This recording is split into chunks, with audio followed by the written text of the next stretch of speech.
যাত্রা নিশ্চয়ই আমরা দেখেছি। যাত্রা মঞ্চে দুটো পথ থাকে, একটি পথ হলো প্রবেশ আর একটি পথ হলো প্রস্থান। আছে কি নেই? যাত্রা মঞ্চে দুটো পথ থাকে, একটা প্রবেশ পথ আর একটা প্রস্থান পথ।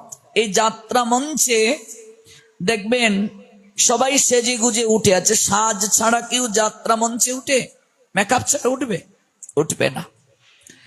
আর যাত্রা মঞ্চে যা কিছু দেখানো হয় এগুলো সব বাস্তব না অভিনয়? অভিনয়।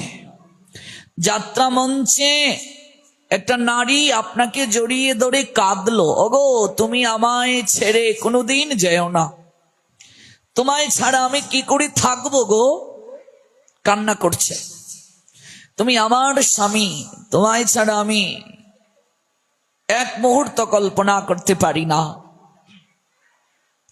কান্না করলো, জড়িয়ে ধরলো, শয়ন করলো। মঞ্চ থেকে যখন নামা হয়ে গেল, সেই পুরুষটি যদি সেই নারীটিকে বলে, তুমি তো আমায় জড়িয়ে ধরলে, কাঁদলে, আমায় ছাড়া এক মুহূর্ত তুমি থাকতে পারবে না সবাইকে বললে, তাহলে আবার তুমি আমার ঘরে চলো, মেয়েটি যাবে?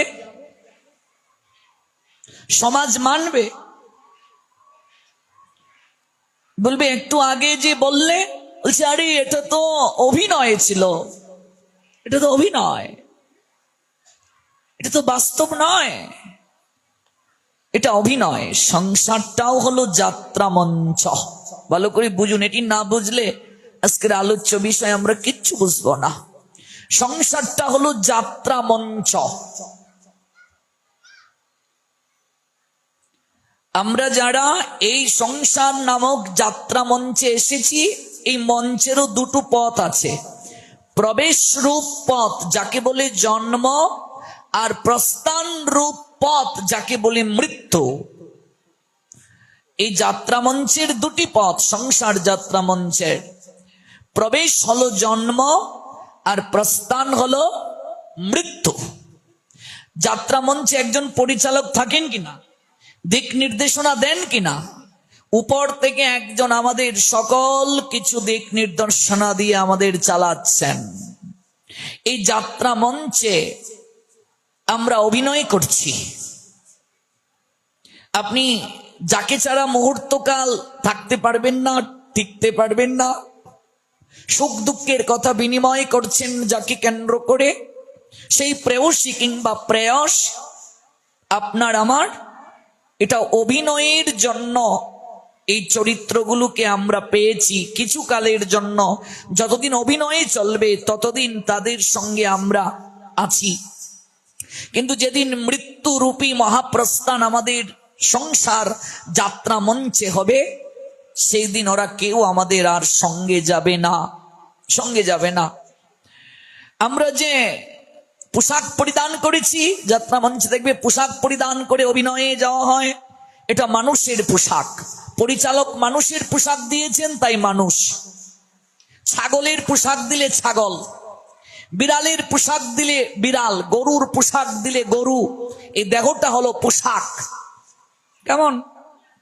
আর বাকি কস্টিউম গুলো কি? কান দিয়েছেন, চোখ দিয়েছেন, নাক দিয়েছেন, হাত দিয়েছেন, চরণ দিয়েছেন, এগুলো সাজিয়েছেন আমাদেরকে, পোশাক পরিয়েছেন, সাজিয়েছেন। দেখবেন যাত্রা মঞ্চে কাউকে চাকরের যদি পোশাক দেয়া হয় সে চাকর, রাজার পোশাক দিলে সে রাজা। আমাদেরকেও পরিচালক কর্ম অনুযায়ী পোশাক দিয়েছেন, যোগ্যতা অনুযায়ী পোশাক দিয়েছেন। আচ্ছা, আমাকে যদি রাজার পাট দেয়া হয়, এটা সম্ভব? প্রশ্ন ওঠে না, আমার দ্বারা এটা মানাবে না, আমার এই যোগ্যতা নাই। আমাকে একটা চাকরের যদি দেয়া হয় মোটামুটি করতে পারবো। আমি যাত্রা করেছি ছোটবেলা, রিক্সাওয়ালা আমি করেছি, একটি পয়সা আমি করেছি, এখনো মনে আছে। মাসি অমাসি শিগগির চলে আসো, ধাউ ধাউ করে জ্বলছে, ডায়লগ এখনো মনে আছে। আমাকে যদি রাজার পাট কেউ করতে বলে, সম্ভব? একটু স্বাস্থ্য দরকার, একটু পরিপক্কতা দরকার, আমার এই যোগ্যতা নাই। তো যোগ্যতা অনুযায়ী যে পোশাক পরিচালক দিয়েছেন, এই পোশাক পরিধান করে আমরা আছি।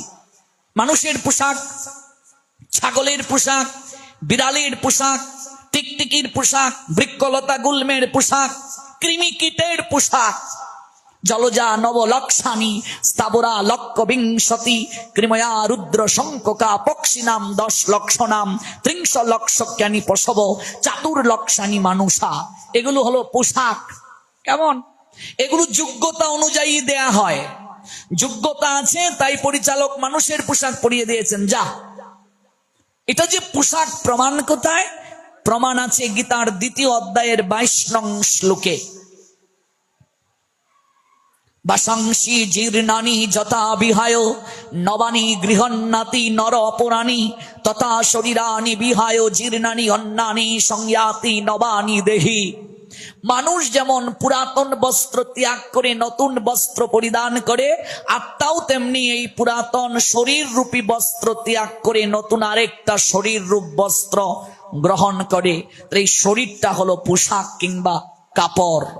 এটা যোগ্যতা অনুযায়ী গোবিন্দ আমাদেরকে দিয়েছেন, ভালো করে বুঝতে হবে। এই যাত্রা আমাদের জীবনের গতি বুঝিয়ে দেয়। যাত্রা শব্দের অর্থ হলো গতি, জীবনের গতি বুঝিয়ে দেয় যাত্রা। মনুষ্য জীবের গতি কোথায়? যাত্রা মঞ্চে গেলাম, যাত্রা দেখলাম, কজনের এই অনুভবটা হলো? প্রবেশ একদিকে হলো, আবার আরেক দিকে প্রস্থান হলো। জীবনের এই যাত্রা মঞ্চে ধীরে ধীরে আমরাও যে প্রস্থানের পথে যেতে হবে, আমাদের যাওয়াটা আবশ্যক, যেতেই হবে। কেউ কখনো চিরকাল মৌটিসি পাট্টা নিয়ে এই সংসারে থাকবে না, এটা চিরকাল থাকার জায়গা না। মহাপ্রস্থানের পথে একদিন যেতে হবে। আচ্ছা, আমরা কোনো জায়গায় যদি যেতে চাই, অনেক দূরে যাব, তখন আমাদের বয়োজ্যেষ্ঠ যারা, তারা বলেন এই সকাল সকাল যাত্রা করতে হবে, ঠিক কি না?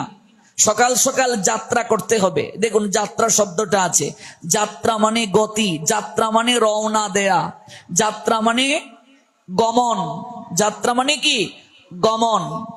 যাত্রা মানে গমন, যাত্রা মানে গতি, যাত্রা মানে শুরু হওয়া, কোথাও যাওয়ার জন্য প্রস্তুত হয়ে রওনা দেওয়া, এটি হলো যাত্রা।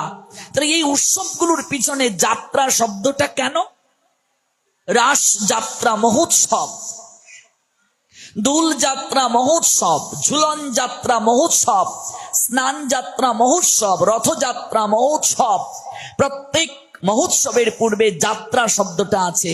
মানে এই উৎসবগুলো আমাদের জীবনের গতিকে নির্ণয় করে, বুঝিয়ে দেয়। এই উৎসবগুলোতে ভগবান মন্দির থেকে রওনা দেন। কোথায় রওনা দেন? ভক্তের কাছে যাওয়ার জন্য রওনা দেন। মন্দির ছেড়ে জগতের নাথ জগন্নাথ রাস্তায় নামেন রথযাত্রা মহোৎসবে। মন্দির ছেড়ে তিনি রাস্তায় বের হয়ে এলেন। কারণটা কি? যারা কোনোদিন মন্দিরে যায় না ভগবানকে প্রণাম দিতে, এমন লোক আছে কি নেই জগতে? নমাম দুষ্কৃতি নমুরা প্রপদ্যন্তে নরাধমা মায়য়া পরিত জ্ঞানা আসুরম ভাবমাশ্রিতম। এই জগতে অনেক লোক আছে যারা মন্দিরে যায় না, ভগবানকে প্রণাম দেয় না, ভগবানকে ভালোবাসে না, ভগবানের প্রতি প্রীতি নেই, ভক্তি নেই, ভগবানকে দর্শন পর্যন্ত করে না।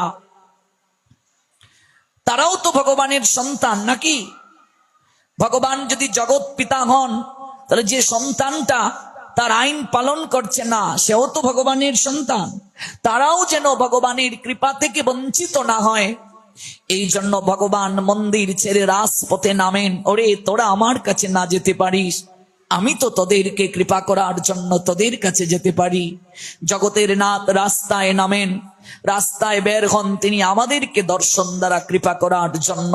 এটি হলো রথযাত্রা মহোৎসব। এখানে যাত্রা করেন জগন্নাথ ঐশ্বর্যের ধাম নীলাচল থেকে সুন্দরাচলে। সুন্দরাচলটা হলো মাসির বাড়ি, সুন্দরাচলটা মহাপ্রভুর অহৈতুকী লীলা বিলাসে তত্ত্বগত দিক থেকে বৃন্দাবন। ওই জায়গায় যান, সেখানে 9 দিন অনেক খাবার দাবার হয়, রাজভোগ হয়, আনন্দ হয়। ওই 9 দিন পরে উল্টু রথে মানে ফেরা যাত্রা হয়, আবার ওই রথে ফেরেন নিজ আলোয়ে। দেহটা রথ, ওই দেহ রথ নিয়ে আমরাও মাসির বাড়িতে, জগৎরূপ মাসির বাড়িতে বেড়াতে এসেছি। এখানে এসে আমরা ভুলে গেছি যেখান থেকে আসলাম সেখানে আবার ফিরতে হবে। জগন্নাথ আচরণ করে দেখালেন, দেখো চিরকাল থাকার জন্য এই দেহ রথ নিয়ে তুমি আসো নাই, তোমাকে আবার উল্টো দিকে গমন করতে হবে। এটাই হলো এক কথায় জগন্নাথ রথযাত্রা মহোৎসবের মূল কথা। দেহটা রথ, যিনি দেহটাকে পরিচালনা করছেন জীবাত্মা, ভগবানের অংশ, তিনি হলেন রথী। ওই রথ থেকে জগন্নাথ যখন নেমে যান, রথটার মূল্য থাকে না, রথটা ভেঙ্গে ফেলা হয়। ওই কাঠগুলো জগন্নাথের যখন প্রসাদ তৈরি করা হয় জ্বালানি রূপে ব্যবহার করা হয়। দেহরূপ রথ থেকে আত্মা যেদিন নেমে যান, চলে যান, বের হয়ে যান, ওই দেহ রথটারও মূল্য থাকে না, কয়েক ঘন্টার চিতার আগুনে ধাউ ধাউ করে জ্বলে শেষ হয়ে যায়। এই হলো মূল কথা জগন্নাথের রথযাত্রার। আমাদের প্রসঙ্গ যেহেতু রাস যাত্রা, আমরা এদিকে সময় ক্ষেপণ করব না। এই হলো মূল কথা। ওই রথযাত্রা আমাদেরকে জীবনের গতি নির্ণয় করায়। ওই রথযাত্রায় জগন্নাথ যাত্রা করলেন। দেখুন, যাত্রা মানে গমন করলেন, মানে শুরু করলেন, চলতে আরম্ভ করলেন। দুল যাত্রাতেও দেখবেন ভগবান মন্দির ছেড়ে বাইরে বের হয়ে আসেন। দুল যে একটা বেদি, এটা মন্দিরের ভেতরে হয় না বাইরে হয়? বাইরে হয়। ঝুলন যাত্রাতেও দেখবে মূল বেদিতে হয় না, বাইরে ঝুলন হয়, হয় কি না? স্নান যাত্রাতেও জগন্নাথের মূল বেদিতে হয় না, স্নান যাত্রার জন্য আলাদা বেদি থাকে, দেখবেন পুরীধামে গেলে পরে। রাস যাত্রাতেও ভগবান মন্দিরে করেন নাই, বাইরে করেছেন ওই লীলাটা। সকল কিছুই দেখবেন বাইরে, বাইরে বের হয়ে আসেন এই বিশেষ উৎসবগুলোতে ভগবান কৃপা করার জন্য। মূল প্রসঙ্গে যাওয়ার আগে একটা প্রশ্ন আপনাদেরকে করে দেই, পুরো পাঠটায় ভাববেন, রাত্রি ঘুমিয়ে ভাববেন। এই যে রাস যাত্রা মহোৎসব, আজ আমরা সেজে গুজে এলাম, রাস যাত্রা মহোৎসব আমরা উপভোগ করার জন্য এলাম। অনেকে আবার রাস দেখার জন্য অনেক জায়গায় যান। রাস যাত্রা, যাত্রা মানে যদি গমন হয়, যাত্রা মানে যদি কোনো জায়গায় রওনা দেয়া হয়, আমরা যে এলাম যেখান থেকে, আমরা যে ওই জায়গায় যাব, আমরা কখন যাত্রা করব, মূল কথাটা হচ্ছে এই জায়গায়। ব্রজ গোপিকারা যাত্রা করলেন গোবিন্দের কৃপা প্রাপ্তির জন্য। ব্রজ গোপিকারা গোবিন্দের সঙ্গে মিলিত হওয়ার জন্য যাত্রা করলেন। হেরত রাতি ওই ছনবাতি, শ্যাম মোহন মদনে মাতি, মুরলী গান পঞ্চমতান, কুলবতী চিত চূরণী। এই যে বংশীর ধ্বনি গোবিন্দ যখন মাদন করলেন, বাজালেন যখন, সঙ্গে সঙ্গে ব্রজ গোপিকারা, যারা হলেন সর্বশ্রেষ্ঠ ভজন শিক্ষা দেওয়ার শিক্ষিকা, সর্বশ্রেষ্ঠা, যারা জগৎকে শেখালেন কি করে গোবিন্দকে ভালোবাসতে হয়, যারা জগৎকে জানালেন কি করে গোবিন্দকে ভালোবাসতে হয়। যখন ওই বংশীর ধ্বনি শুনল তারা, শুনত গোপী প্রেমরূপী, মনহি মনহি আপন সুপি, তাহি চলত যাহি বুলত মুরলী ককল লুলনি।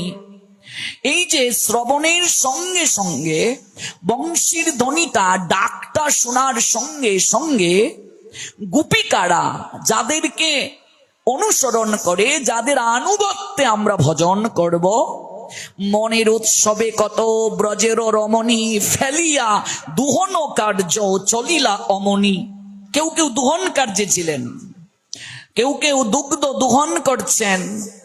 যখন বংশীর ধ্বনিটা শোনা হলো, সঙ্গে সঙ্গে ফেলিয়া দুহন কার্য চলিলা অমনি।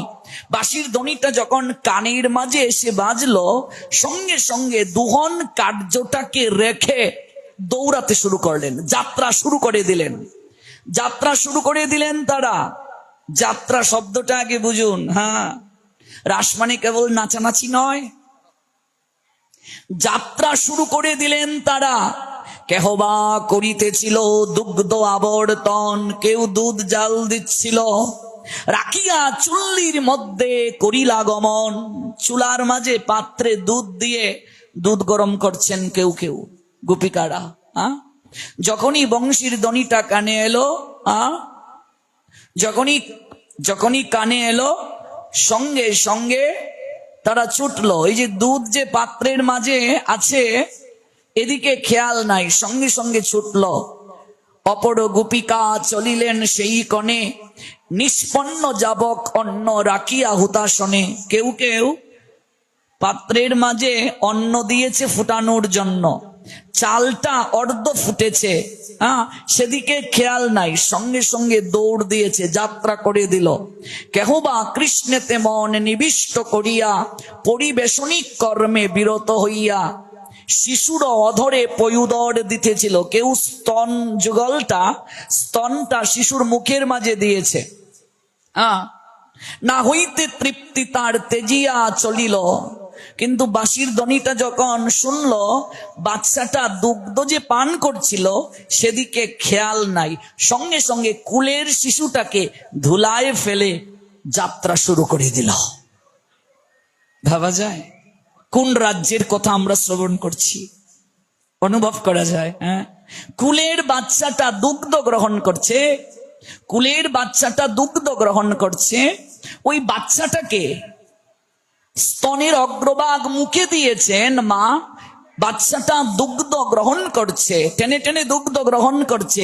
সঙ্গে সঙ্গে সেই বাচ্চাটাকে ফেলে দৌড়ে চলে গেল। কেহবা করিতেছিল পতির সেবন, কেহবা প্রবৃত্তা ছিল করিতে ভোজন। কেউ কেউ পতির সেবা করছে, চরণ সেবা, আবার কেউ কেউ পতিকে আহার দিতে ব্যস্ত ছিল। সঙ্গে সঙ্গে তারাও যাত্রা শুরু করে দিল। যে যে অবস্থায় আছে, যে বসন তাদের আছে, সে অবস্থাতেই ছুটলো। যেদিন আপনার ওই যাত্রা পথে প্রস্থান আসবে, সেই দিনও আপনি যে যে অবস্থায় আছেন, কালের বাঁশি যেদিন বাজবে, আপনাকে সময় দেয়া হবে না, আপনাকে ছুটতে হবে। সংকেতে সঙ্গীত শুনি গোপিকা সকলে, উপনীতা হইলা তারা শ্রীরাস মণ্ডলে। এই যে যাত্রা মানে গতি, মানে রওনা দেয়া, মানে জীবনের সর্বোত্তম উদ্দেশ্যটা অনুভব করে রওনা দেয়া। এই যে অনুভব, এই যে অনুভূতি, এই মহোৎসব আমাদের চিত্তে জাগায়।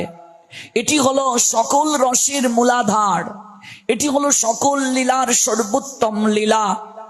এই জন্য মহাজন বলছেন, জয় জয়োজ্জ্বল রস সর্বরস সার, পরকিয়া ভাবে তাহা ব্রজিতে প্রচার।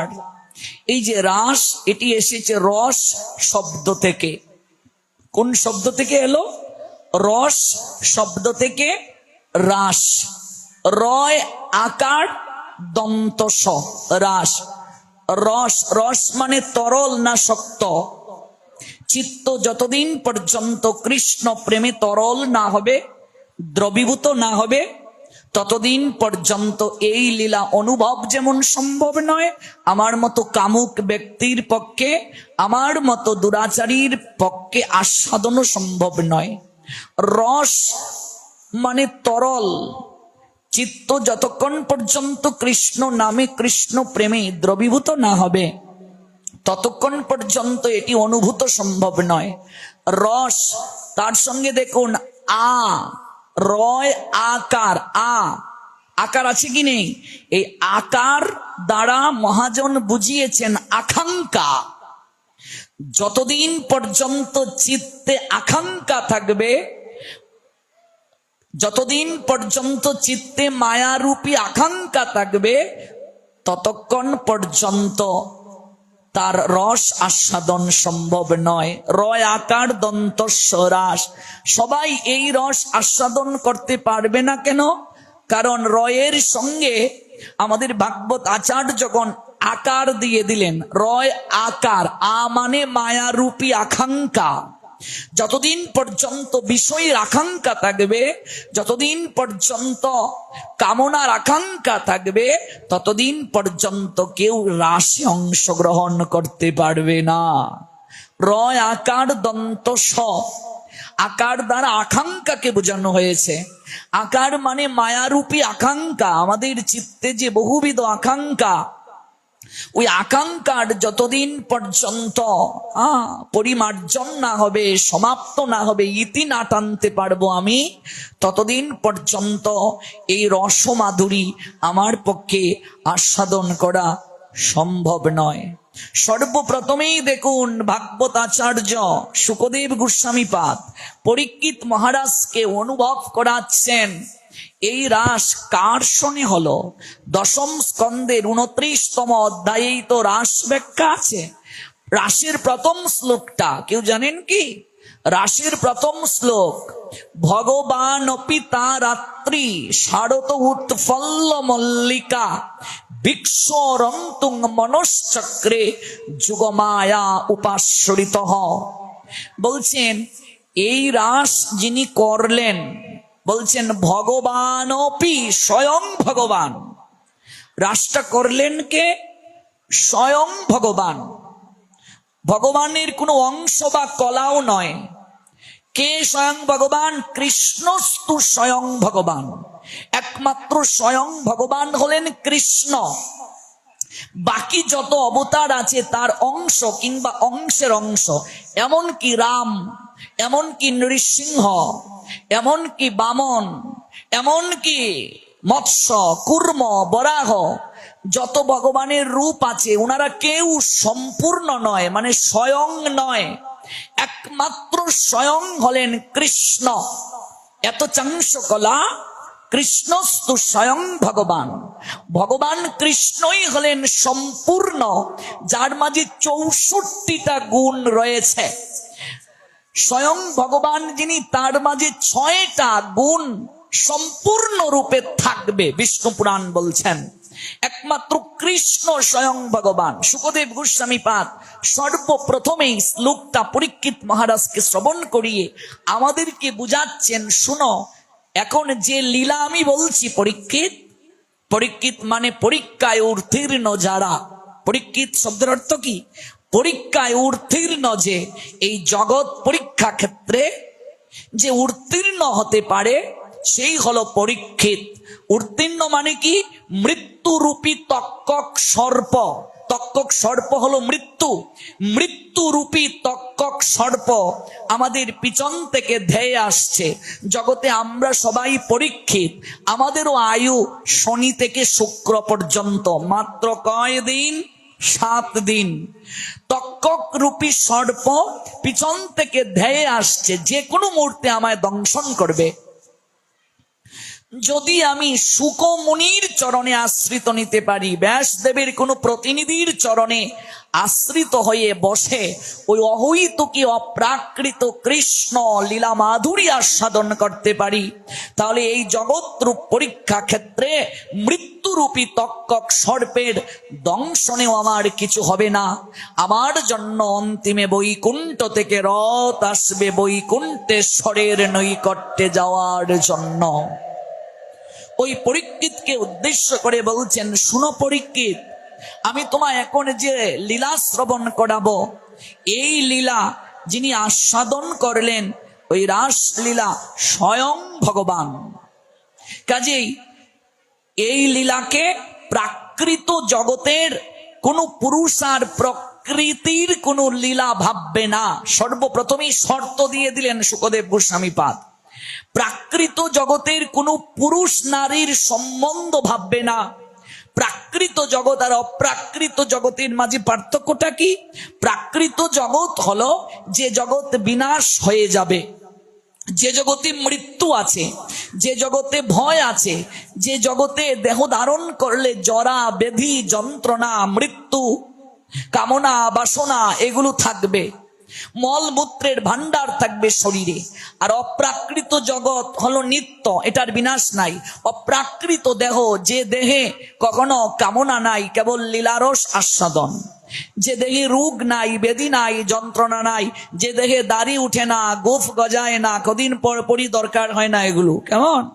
এটা অপ্রাকৃত দেহ, অপ্রাকৃত জগৎ। অপ্রাকৃত জগৎ কখনো বিনাশ নয়। অপ্রাকৃত জগৎ নিত্য, আর এই জগৎটা হলো প্রাকৃত। প্রাকৃত জগতের কোনো পুরুষ আর প্রকৃতি, প্রকৃতি মানে নারী, কোনো নারী পুরুষের এটা মিলন, এটা ভাববে না। সর্বপ্রথমেই শাস্ত্রকার সতর্ক করে দিলেন, তুমি যে লীলা শ্রবণ করছো, এই লীলা শ্রবণের সর্বপ্রথম সূত্রটাই হলো, সর্বপ্রথম যোগ্যতাই হলো, এই লীলাকে প্রাকৃত জগতের কোনো লীলা ভাবা যাবে না। লীলা মানে তো অভিনয়, লীলা মানে কি? অভিনয়। তো যে অভিনয় করে জগৎকে শিক্ষা দেয়া হলো, এটা প্রাকৃত জগতের কোনো নারী পুরুষ সম্বন্ধিত কোনো লীলা নয়, নারী পুরুষের কোনো সম্বন্ধ নয়, নারী পুরুষের কোনো প্রীতি বিনিময় নয়। সবচেয়ে দুর্ভাগ্য হলেও সত্য, আমাদের বঙ্গদেশে রাসলীলাকে যেভাবে বিভিন্ন কীর্তনিয়া, বিভিন্ন আলোচক উপস্থাপন করছেন, কিংবা সেজে গুজে যেভাবে দেখানো হচ্ছে, কিংবা বিভিন্ন বই পুস্তকে সাহিত্যে যেভাবে এগুলো নিরূপিত হয়েছে, এটি খুবই দুঃখজনক। কোনো কোনো জায়গায় রাধারানীকে কৃষ্ণের মামি বানানো হয়ে গেছে, কোনো কোনো জায়গায় মামা মামি ভাগ্নে এই সম্বন্ধগুলোকে টেনে এনে বিভিন্নভাবে ওই চরিত্রগুলোকে, প্রাকৃত জগতের চরিত্রগুলোকে আমরা অনুভূত করছি। এটি যে অপ্রাকৃত প্রেমের নির্যাস, এটি আমরা অনুভব করতে পারছি না। এটি দুর্ভাগ্য হলেও পরম সত্য, চরম সত্য। কাজে কেউ যদি এই অনুভবটা হৃদয়ে এনে লীলা শ্রবণ করতে বসে, দর্শন করতে বসে, তাহলে তার নরক গমন হবে, তার নিম্নগতি প্রাপ্তি হবে। এই জন্য সর্বপ্রথমেই জেনে নাও, যেই কৃষ্ণ সেই রাধা, লীলারস আস্বাদিতে দুই দেহধারী। প্রেমময়ী রাধারানী আর কেউ নয়, যিনি কৃষ্ণ তিনি রাধা। যে লীলা হচ্ছে, কৃষ্ণই কৃষ্ণের সঙ্গে রমণ করছেন। রমণ মানে মিলন, এই মিলন মানে শরীরগত মিলন নয়, কৃপা। কৃষ্ণই কৃষ্ণের সঙ্গে মিলন করছেন, রাধা আর কেউ নয়, কৃষ্ণই রাধা। রাধা কৃষ্ণ আলাদা নয়, একই আত্মা, দুইটি দেহ। মানে যখন প্রয়োজন হয়েছে জগৎকে শিক্ষা দেওয়ার জন্য, বামঙ্গ কান্তি থেকে তিনি ওই রাধারানীকে সৃষ্টি করলেন। যখন লীলা সম্পূর্ণ হলো, তখন ওই কৃষ্ণের মাঝে আবার রাধারানী প্রবেশ করে ফেলেছেন। যেমন অগ্নি যেখানে যাবে, তার দাহিকা শক্তিকে পৃথক রেখে যেতে পারবে? অগ্নি কি কখনো দাহিকা শক্তিকে আলাদা রেখে কোথাও যেতে পারবে? আগুন যেখানেই যাবে, পুরানোর শক্তি তার সঙ্গে থাকবে কি না? থাকবে। তেমনি ভাবে রাধারানী হলেন কৃষ্ণের লাদিনী শক্তি, আহ্লাদিনী শক্তি। যেখানে কৃষ্ণ আছেন সেখানেই রাধা আছেন, আলাদা নয়, আলাদা নয়। যেখানে কৃষ্ণ আছেন সেখানেই রাধা আছেন। যেমন দুধকে যদি ঘন করি, তাহলে দুধ কি হয়? ক্ষীর হয়। দুধকে ঘন করলে ক্ষীর হয়। কৃষ্ণ প্রেমের উর্মি হলো রাধা, উর্মি জাল মানে ঢেউ, কৃষ্ণ প্রেমের ঢেউ হলো রাধা।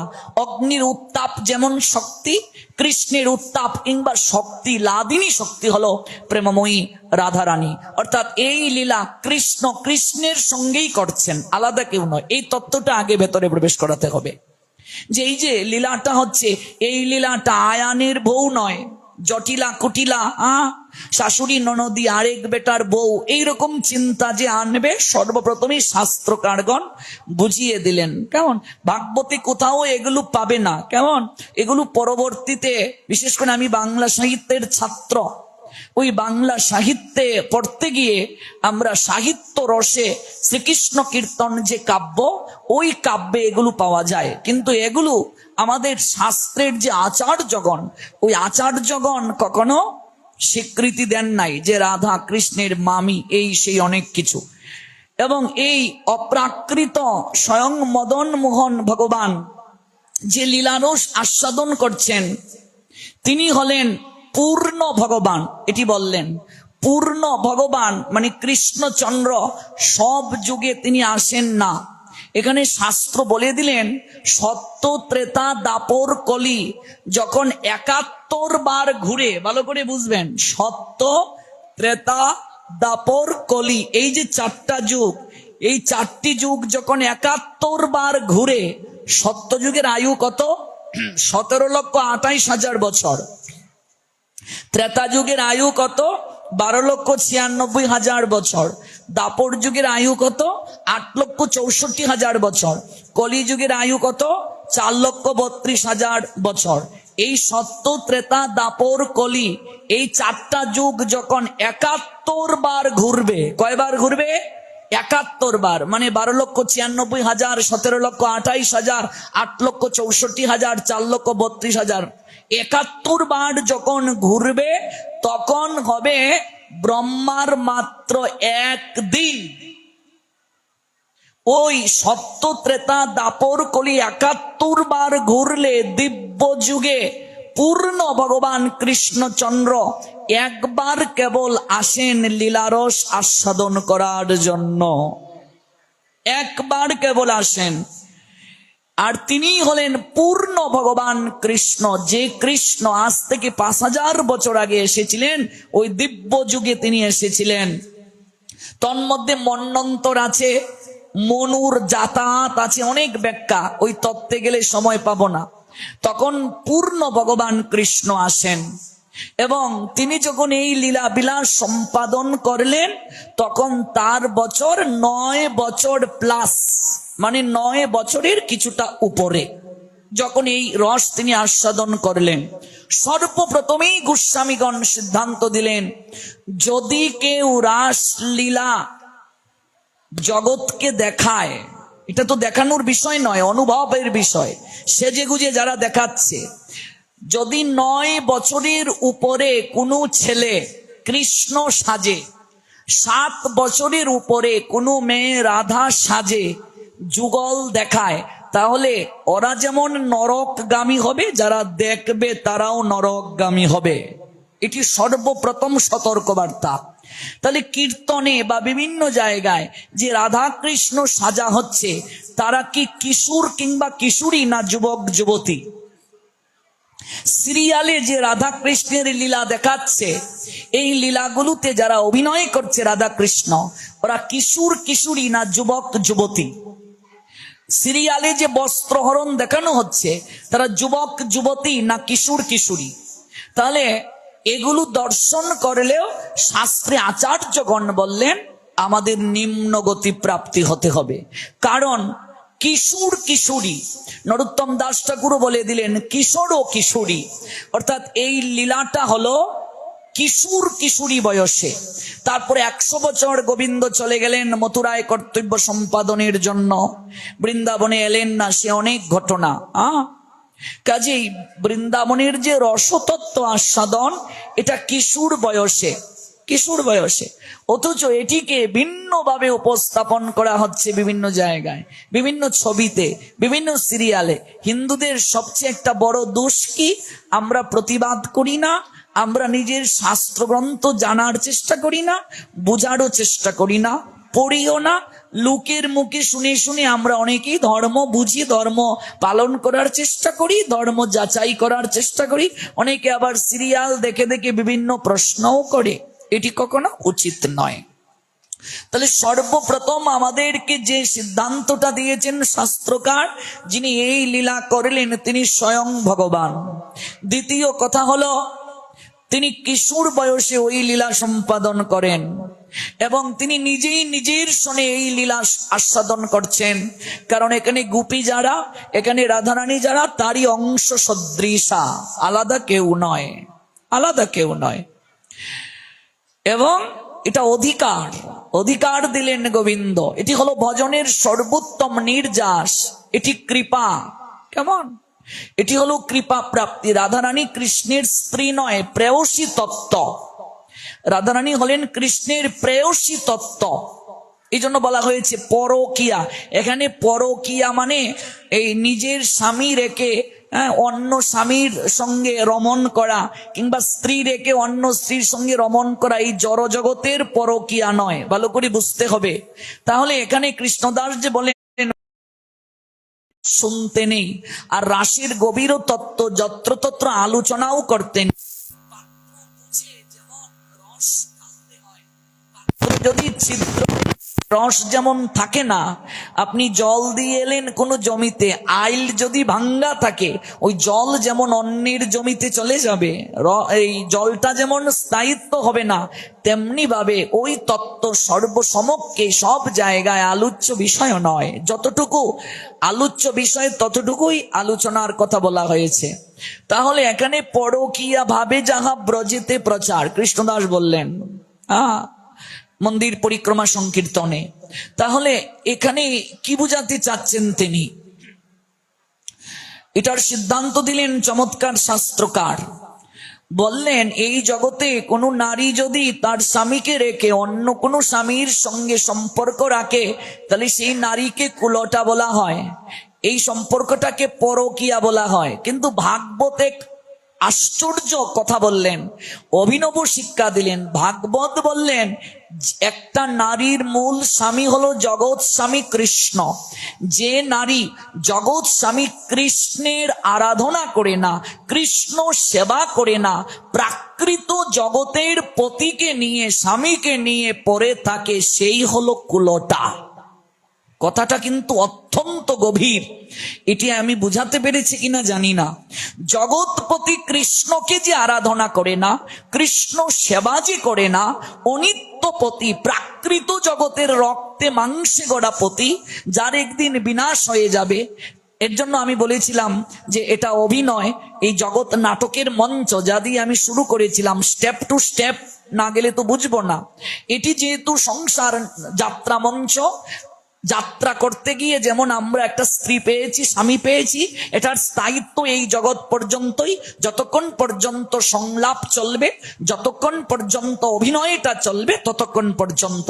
অভিনয় থেকে নেমে গেলে যেমন তার সঙ্গে আর কোনো সম্বন্ধ থাকবে না, ঠিক তেমনি ভাবে এই জড় প্রাকৃত জগতের রক্তে মাংসে গড়া পতিকে নিয়ে যে কেবল ব্যস্ত থাকে, যে পতি প্রাপ্ত হলো, পতি হাতটা ধরে আমাকে মঙ্গলারতিতে ডাকবে, এই উঠো ঘুম থেকে, এই চলো আজকে ভাগবত পাঠে যাই, এরকম অনুপ্রেরণা দেবে, কৃষ্ণ ভজনে সহায়তা করবে। একটা নারী একাকী কোথাও গেলে এই সমাজ সংসারের মানুষ তাকে অন্য চোখে দেখে, খারাপ চোখে দেখে। একটা নারীকে যদি তার স্বামী নিয়ে যায়, সমাজ খারাপ চোখে দেখবে, খারাপ ভাবনায় ভাবিতে হবে। এই জন্য একটা আশ্রয় প্রয়োজন একটা নারীর। এই আশ্রয় মানে সে যে পরজীবী তা নয়, অর্থাৎ সে দুজন মিলে ভজন আশ্রয় করবে, ভজন করবে।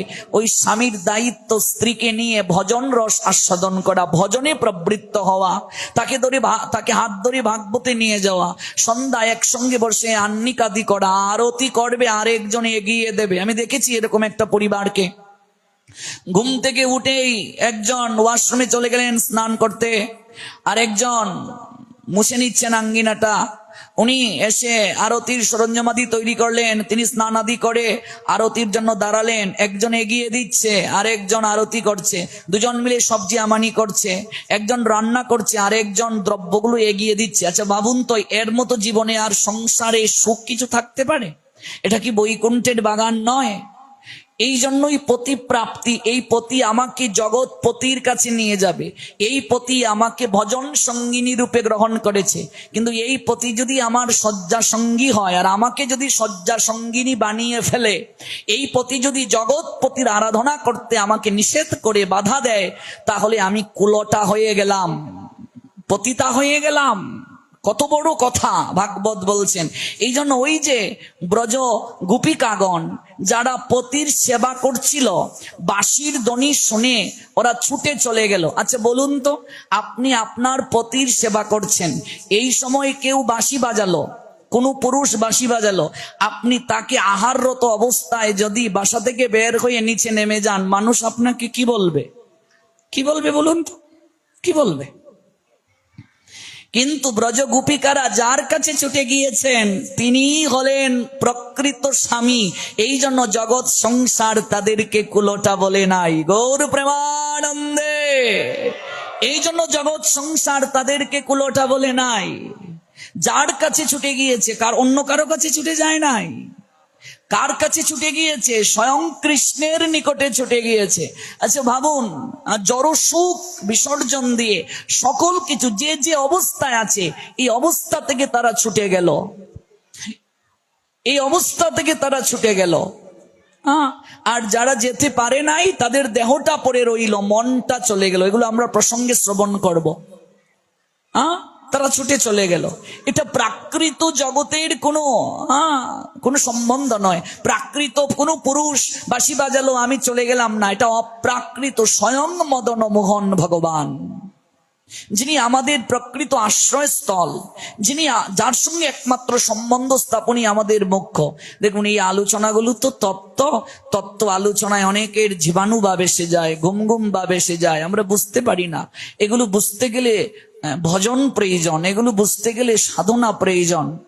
এই জন্য দশম স্কন্ধের 29তম অধ্যায়ের 1 নং শ্লোকে স্বয়ং শুকদেব গোস্বামী পাদ আস্বাদন করাচ্ছেন যে স্বয়ং পূর্ণ ভগবান তিনি কোন সময়ে বাঁশি বাজালেন, বাঁশিটায় সুর দিলেন। এই বাঁশিটা হলো মিলনের সংকেত। গোবিন্দের হাতে যে বাঁশি, এই বাঁশিতে ছিদ্র কয়টি বলুন তো? কয়টা ছিদ্র? 9টা ছিদ্র। নববিধা ভক্তির প্রতীক। ওই বাঁশিতে যখন সুর তুললেন স্বয়ং গোবিন্দ, কেমন যখন বাঁশিতে সুর তুললেন, কখন সুর তুললেন? এখানে বললেন, শ্লোকটায় সংস্কৃত শ্লোকে বলা হয়েছে সারুত উৎফুল্ল মল্লিকা ভগবান পিতা রাত্রি শারদ উৎফুল্ল মল্লিকা বিক্ষরন্তুং মনশ্চক্রে যুগ মায়া উপাশ্রিতঃ। সুরটা তুললেন দিনে নয়, দুপুরে নয়, বিকেলে নয়, রাত্রিবেলা সুরটা তুললেন। রাতে। কোন রাত? শরতের রাতে। কি বলছেন মহাজন বলছেন শরৎ মল্লিকা শুভ্র প্রফুল্ল নিশায়। নিশা মানে রাত, প্রফুল্ল মানে আনন্দপূর্ণ। গোবিন্দের আনন্দ হচ্ছে। আনন্দটা কেন? আনন্দটা হলো এমন একটা পরিবেশ, এই পরিবেশে কি হয়েছে? পবন মন্দ মন্দ বইছে। পবন মানে বাতাস। স্বয়ং পবন দেবকে অধিকার দিয়েছেন ভগবান। এটারও কারণ আছে। এত দেবতা থাকতে পবনকে কেন দিলেন? পবন মন্দ মন্দ বইছে। আর কি বলছেন? সর্বপ্রথমেই বললেন ফুল মল্লিকা পুষ্প ফুটেছে। আচ্ছা, মল্লিকা পুষ্প তো শরতে ফুটে না গো। ওমা, মল্লিকা পুষ্প কোন সময়ে ফুটে? বসন্তে। তো বসন্তে মল্লিকা ফুটে, কিন্তু এই ফুলটা শরতে কেন ফুটলো? শরদ চন্দ্র। অনেকে এই পদটি গাইতে গিয়ে বলে শরদ চন্দ্র, কিন্তু চন্দ্র কিন্তু মহাজন বলেননি, বলছেন শরত চন্দ্র। চন্দ্র শব্দের অর্থ কি? চন্দ্র শব্দের অর্থ কি? শরত চন্দ্র, পবন মন্দ। চন্দ্র মানে কি? চন্দ্র অনেকের টাইটেলও আছে, আমরা মনে করি চন্দ্র মানে শিল, কিন্তু না। চন্দ্র শব্দের অর্থ হলো চন্দ্রিমা, চাঁদ। চাঁদ হলো চন্দ্র। শরত চন্দ্র বিপিন পবন মন্দ, বিপিনে ভরল কুসুম গন্ধ। তাহলে সর্বপ্রথম আমরা দেখলাম পবন মন্দ মন্দ মানে মৃদু মৃদু বইছে, আর মল্লিকা পুষ্প ফুটে উঠেছে। তো মল্লিকা বসন্তে ফুটে, কিন্তু শরতে কেন ফুটলো? তার কারণটা হলো সকল পুষ্প একে অপরকে বলছে, ওরে, এই পুষ্প জীবন প্রাপ্ত হয়ে যদি গোবিন্দ চরণে অর্পিত না হলাম, কানন কান্তারে তো কত পুষ্প ফুটে, যে পুষ্পটা গোবিন্দের চরণে অর্পিত হলো না, তার পুষ্প হয়ে প্রস্ফুটিত হওয়া বিফলে চলে গেল। বলছেন এই যে শরতের মধুর যামিনীতে গোবিন্দ বাঁশিতে সুর তুললেন আজকে সবাইকে কৃপা করার জন্য। তাহলে আমরা যদি না প্রস্ফুটিত হই, গোবিন্দের চরণে যদি ঝরে না পড়ি, তাহলে আমাদের জীবনটা তো বিফলে চলে যাবে। তাই বসন্তে যে পুষ্প ফুটার কথা, সকল পুষ্পতে প্রস্ফুটিত হলো গোবিন্দের সেবায় অংশগ্রহণ করার জন্য। আপনাদের মনে প্রশ্ন জাগতে পারে, এ আবার কেমন কথা? যে পুষ্প যে ঋতুতে যে কালে প্রস্ফুটিত হয় সেটি অকালে কেন হলো? তার কারণ হলো গোবিন্দের সন্তুষ্টি বিধানের জন্য। আমরা দেখতে পাই, যখন আপনি শ্রীখণ্ডে যাবেন, নরহরি ঠাকুরের শ্রীপাঠে যাবেন, সেখানে দেখবেন রঘুনন্দন ঠাকুর, যিনি মুকুন্দের ছেলে, ওই রঘুনন্দন যার হাতে স্বয়ং লাড্ডু খেয়েছিলেন গোপীনাথ, ওই রঘুনন্দন তিনি প্রার্থনা করেছিলেন। প্রার্থনাটা কি? প্রার্থনাটা হলো গোপীনাথের যে বিগ্রহ রয়েছে তার কর্ণের মাঝে কদম পুষ্পের কুণ্ডল পরিয়ে দেবেন, কানের দুল দিবেন কদম পুষ্প দ্বারা। তখন রঘুনন্দন মনে মনে ভাবছেন আর ক্রন্দন করছেন, আহা কত সুন্দর আমার গোপীনাথ, যদি একটা কদম্ব পুষ্প থাকতো তাহলে ডান কর্ণে আমি কুণ্ডল পরিয়ে দিতাম, আরেকটা যদি পেতাম বাম কর্ণে আমি পরিয়ে দিতে পারলাম। রঘুনন্দন ঠাকুর, যিনি দধির বাণ্ড মস্তকে নিয়ে দেখবেন সংকীর্তন যজ্ঞ অন্তে ওই ভূমিতে ফেলেন, যাকে আমরা রঘুনন্দন বানাই কিনা একজনকে রঘুনন্দন, ওই রঘুনন্দনের কথা বলছি, মুকুন্দ কবিরাজের ছেলে। ওই যখন অভিনব চিন্তা নিয়ে ক্রন্দন করছেন, আহা গোপীনাথ, ও গোপীনাথ, যদি দুটো কদম্ব পুষ্প পেতাম তোমার কর্ণ কুহরে আমি সুবিত করে দিতাম। দেখবেন ওই শ্রীখণ্ডে গেলে, নরহরি ঠাকুরের শ্রীপাঠে গেলে দেখবেন এখানে মধুপুকুর নামে একটা পুকুর আছে। ওই পুকুরের তীরে আমার দর্শনের সৌভাগ্য হয়েছিল। ওই মধুপুকুরের তীরে একটা কদম্ব বৃক্ষ আছে, যদিও ওই 500 বছর আগের সেই কদম্ব বৃক্ষ নাই, কিন্তু কালক্রমে হারিয়ে গেলেও কালের সাক্ষী সদৃশ ওই জায়গাতেই একটি করে কদম্ব গাছ লাগানো থাকে। ওই মধুপুকুরটা নাম কেন হলো? নরহরি ঠাকুর ছিলেন ব্রজের মধুমতি সখী রাধারানীর। একদিন নিত্যানন্দ প্রভু এসে নরহরি ঠাকুরের শ্রীপাঠে তিনি বলছেন, অনরহরি, ইতস্তত করে বলছেন, আমার প্রচন্ড পিপাসা পেয়েছে, নরহরি আমায় একটু পিপাসা নিবৃত্তির জন্য আমাকে একটু মধু দাও, আজকে আমি জল দ্বারা পিপাসা নিবৃত্ত করব না, মধু দ্বারা পিপাসা নিবৃত্ত করব। নরহরি ঠাকুর গৃহে গিয়ে দেখলেন কোথাও মধু নাই। নরহরি ঠাকুর বললেন, আহা, ওই নরহরি ঠাকুরের শিষ্য হলেন লোচন দাস ঠাকুর, যিনি চৈতন্য মঙ্গল গ্রন্থ রচনা করেছেন। আপনাদের গতকাল দুটো গ্রন্থের নাম বলেছিলাম, চৈতন্য ভাগবত আর চৈতন্য চরিতামৃত। ওই দুটো গ্রন্থের পূর্বে প্রথম যে গ্রন্থটা গৌরকে নিয়ে রচনা হলো তা হলো চৈতন্য মঙ্গল। আপনাদের আশীর্বাদে চৈতন্য মঙ্গল যে জায়গায় বসে লিপিবদ্ধ করেছিলেন লোচন দাস ঠাকুর, যে বট বৃক্ষটার নিচে বসে আমার ওই জায়গায় গিয়ে একটু হরিনাম করার সৌভাগ্য হয়েছিল। ওই নরহরি দাস ঠাকুরের শিষ্য হলেন লোচন দাস ঠাকুর। এই স্থানগুলো একটু দর্শন করবেন, এগুলো অলৌকিক স্থান, না গেলে উপলব্ধি হবে না। নরহরি ঠাকুর গৃহে গিয়ে দেখলেন কোথাও মধু নাই, কিন্তু নিতাই সুন্দর বলছেন, মধু দ্বারা আজ আমি পিপাসা নিবৃত্ত করব, জল দ্বারা আমার পিপাসা মিটবে না।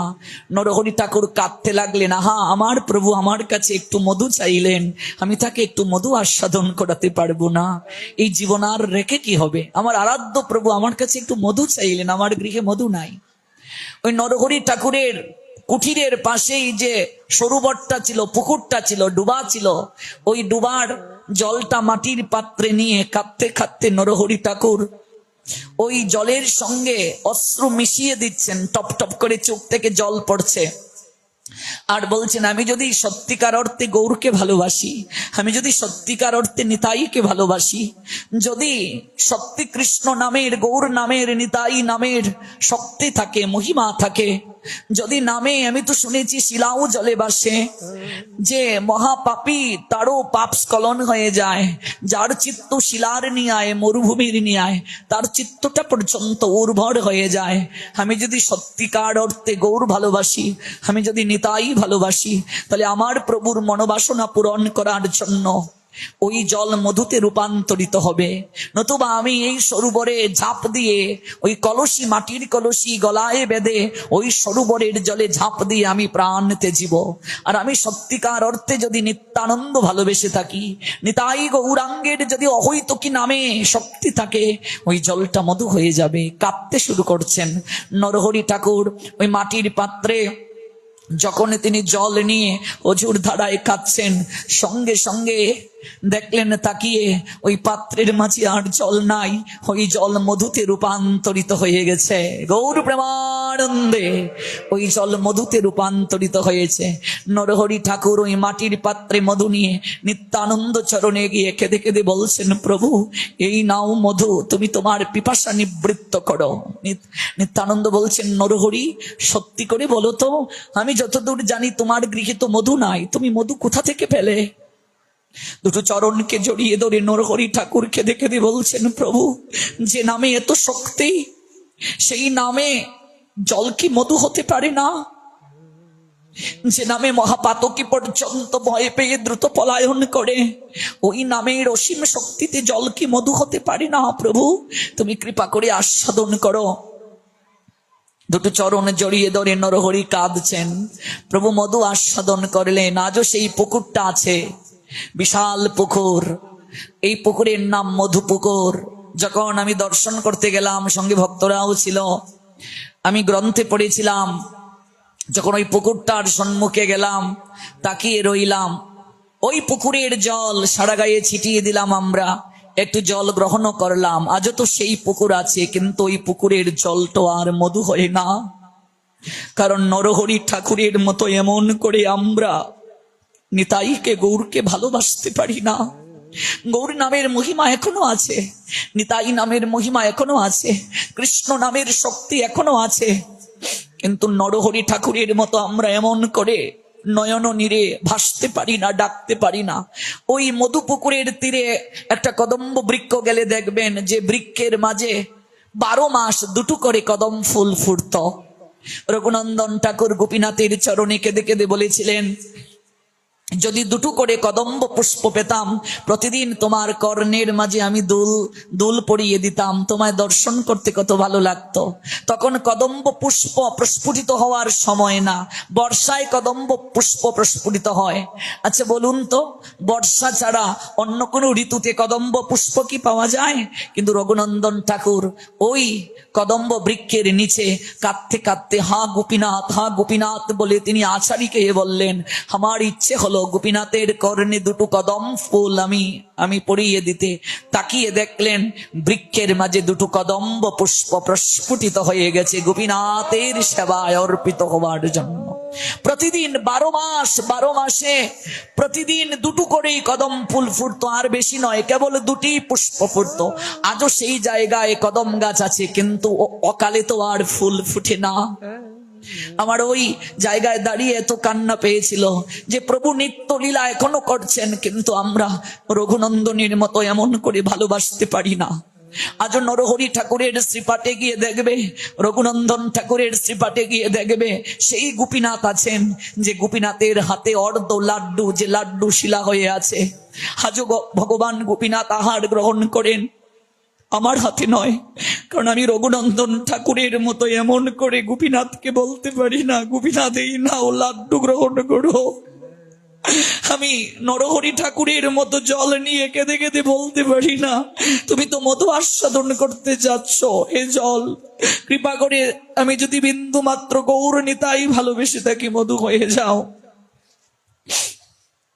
আজ গোবিন্দ আসেন, কিন্তু ভগবান আসেন, কিন্তু সবরীর মতো আমরা প্রতীক্ষা করতে পারি না। কে বলছে ভগবান আহার গ্রহণ করেন না?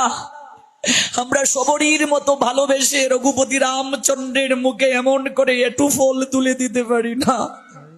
আজও ভগবান প্রেম রস আস্বাদন করার জন্য দাঁড়িয়ে থাকেন, নৃত্যে অবিরত থাকতে চান, কিন্তু আমরা ব্রজ গোপিকাদের মতো এমন করে গোপালকে ভালোবাসতে পারি না। আজও গোপাল বন্ধন স্বীকার করেন, কিন্তু যশোদার মতো প্রেমের দড়ি আমাদের কাছে নেই। মীরা ভাইয়ের মতো আমরা এমন করে মান কুল বিসর্জন দিয়ে গিরিধারীকে ভালোবাসতে পারি না। আজ অদ্যাপিও রাস মণ্ডপে গোবিন্দ রাস করেন, কিন্তু আমাদের ওই দিব্য দৃষ্টি গোপিকাদের মতো শরণাগতি নেই, তাই আমরা ওই দিব্য লীলা দর্শন করতে পারি না। রঘুনন্দনের মতো শুদ্ধ বিশুদ্ধ ভক্তের অহৈতুকী আর্তনাদে যদি অকালে কদম্ব পুষ্প ফুটতে পারে, শরতে মল্লিকা ফুটতে পারে না, এ তো অবিশ্বাসের কথা নয়। সকল পুষ্প একে অপরকে বলছে, ওরে যদি গোবিন্দ চরণে আমরা ঝরে না পড়ি, পুষ্প হয়ে জন্ম নেওয়া আমাদের বিফলে চলে গেল। গোবিন্দ আজ সবাইকে অধিকার দেবেন রে, আমরা কেন বঞ্চিত হব? ওই পুষ্প প্রস্ফুটিত হলো, যে পুষ্পগুলো বসন্তে ফুটে তারাও প্রস্ফুটিত হলো। 12 মাস যে পুষ্পগুলো ফুটে, সকল পুষ্প আজ শরতে প্রস্ফুটিত হলো। সকল ঋতু আজ একীভূত হলো। এই জন্য দেখুন আজ মহাজন গাইছেন, শরদ চন্দ পবন মন্দ বিপিনে ভরল কুসুম গন্ধ, ফুল মল্লিকা মালতী জ্যোতি মত্ত মধুকর ভুরণী। মহাজন মধুর স্বরে গাইছেন, আমরাও একটু উলুধ্বনি আর হরিধ্বনি দেব। শরদ চন্দ পবন মন্দ বিপিনে ভরল কুসুম গন্ধরে, আহরে আহরে আহরে। শরদ চন্দ পবন মন্দ বিপিনে ভরল কুসুম গন্ধরে, আহরে আহরে আহারে। ফুল মল্লিকা মালতী জ্যোতি, ফুল মল্লিকা মালতী জ্যোতি, ফুল মল্লিকা মালতী জ্যোতি,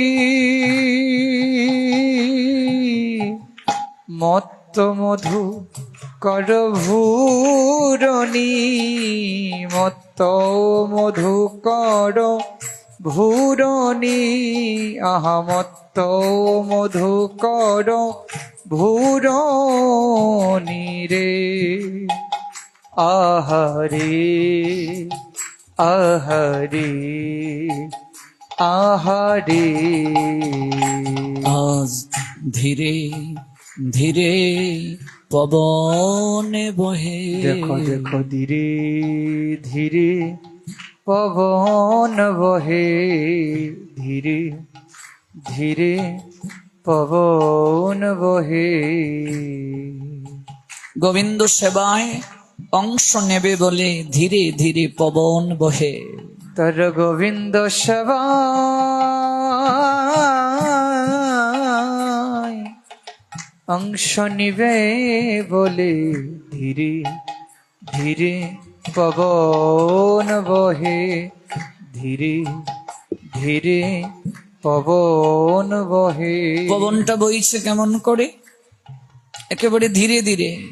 পবন মন্দ, মন্দ মানে মন্থর, ধীরে ধীরে পবন বইছে।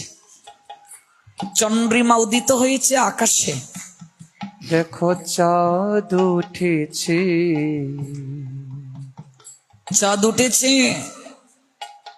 সকল চাঁদের সমাহার, পূর্ণ শশী, শশী মানে চাঁদ, পূর্ণ শশী, পূর্ণ শশী গগন মণ্ডলে উদিত হয়েছে। আর যত কুসুম, কুসুম মানে ফুল, সকল কুসুম গন্ধ ছড়াচ্ছে। তন্মধ্যে কোন কোন পুষ্প? ফুল্ল, কোন কোন ফুল? মল্লিকা, মালতী, জ্যোতি। এই পুষ্পগুলো কালের নয়, এই সময়ের নয়, কিন্তু ওরা প্রস্ফুটিত হচ্ছে। আর মত্ত মধুকর ভুরণী। আচ্ছা, পুষ্প যে উদিত হয়, প্রস্ফুটিত হয়, পুষ্প প্রস্ফুটিত হওয়ার পর মধুকর পুষ্পের নিকটে আসে কি না? মধুকর এসে পুষ্প থেকে মধু আস্বাদন করে চলে যায়। কিন্তু এই সকল পুষ্প ওরা প্রস্ফুটিত হয়ে, ওরা ফুটে, ওই পুষ্পগুলো আজ একটা নিবেদন করছে। ওই পুষ্পের একটা আর্তনাদ। আর্তনাদটা কি? পুষ্প মধুকরদের নৈকট্যে বলছে, কারণ চিন্ময় জগতে প্রত্যেকের স্বতন্ত্র ভাষা আছে। ওই পুষ্প মধুকরদের নিকটে বলছে, ওরে মধুকর, তোরা তো নীতি নীতি আমাদের নিকট থেকে এসে মধু আস্বাদন করে চলে যাস, কিন্তু আজকে তোদের কাছে আমাদের একটা নিবেদন আছে। সকল পুষ্প মধুকরের নিকটে কেঁদে কেঁদে বলছে, ওরে ওরে মধুকর, তোদের কাছে আমাদের একটা নিবেদন আছে। তোরা আজ নিশীতে আমাদের কাছে আসবি না? ভ্রমর রে, হাই ধরো। তোরা আজ নিশীতে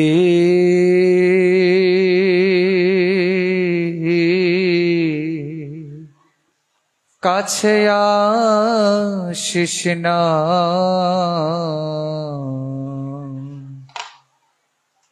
বড় আশা নিয়ে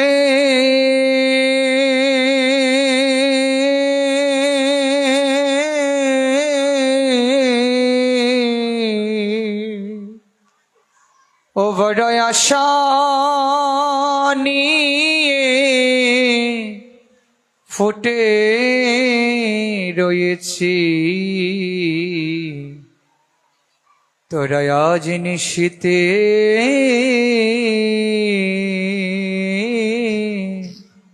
কাছে আসিস না। পুষ্পগুলো আর্তনাদ করছে, ওরে মধুকর, চিকন করুন সাউন্ডটা, চিকন চিকন। ওরে মধুকর, তোরা তো নীতি নীতি আমাদের কাছে এসে মধু গ্রহণ করে যাস, আমরা তো তোদেরকে কিছু বলি না রে। ওরে মধুকর, আজকে আমরা প্রস্ফুটিত হয়ে আছি কেবল গোবিন্দ চরণে ঝরার জন্য, জরার জন্য। ওরে মধুকর,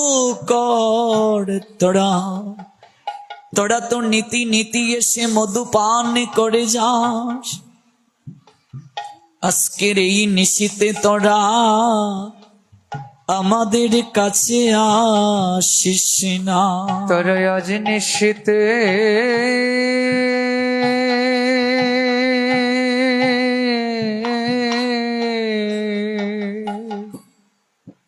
কাছে আসিস না। কেন কাছে আসবে না? পুষ্পগুলো বলছে, বড় আশা নিয়ে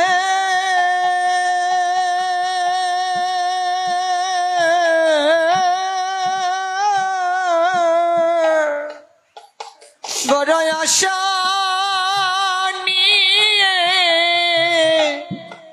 আমরা ফুটে রয়েছি, তোরা আজ নিশীতে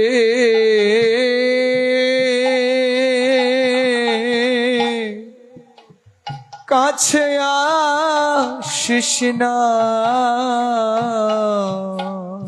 হগো কানন কান্তারে কত পুষ্প ফুটে,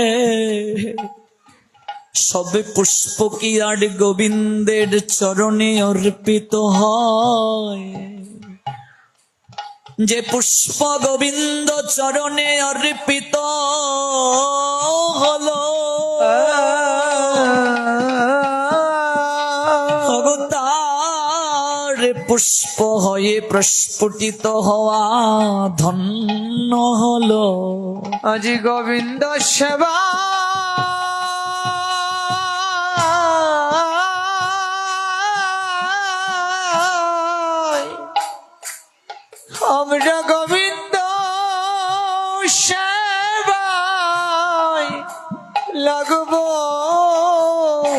বলে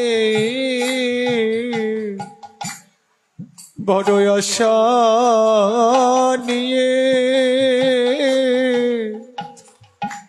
আমরা ফুটে রয়েছি। পুষ্পরাও বলছে মধুকর যেন তাদের কাছে না আসে গো। পুষ্প গোবিন্দ চরণে উৎসর্গীকৃত না হলে পুষ্প যেমন ধন্য হয় না, এই দেহ পুষ্পও যদি শ্যাম সুন্দর গোবিন্দের সেবায় না দেয়া হয়,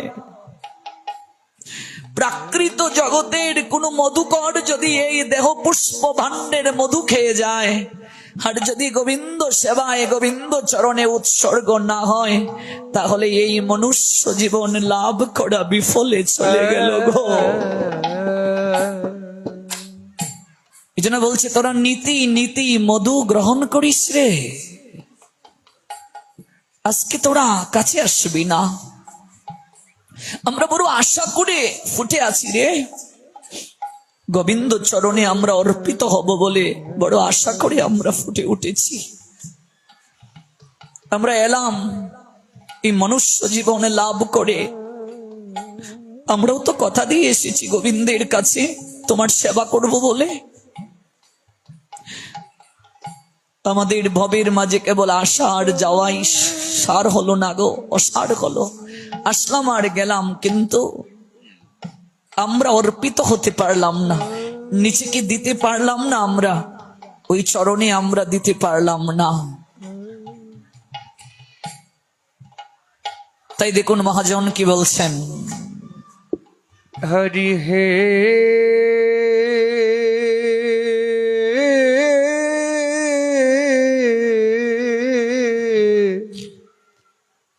বল সেদিন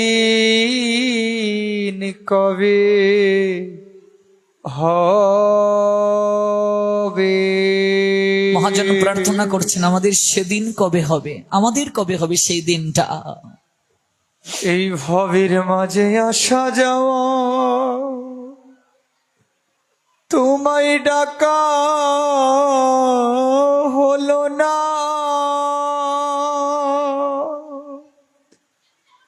যা বলবো বলে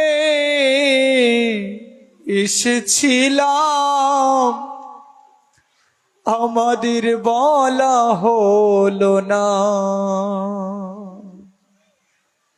তুমি পারি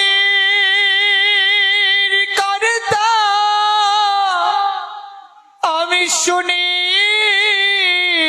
বার্তা, হরি হে আমার দয়াময়,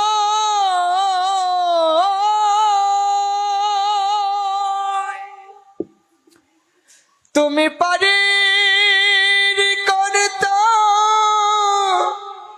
আমি শুনি বার্তা, বলো বলো কোন দিন পার করিবে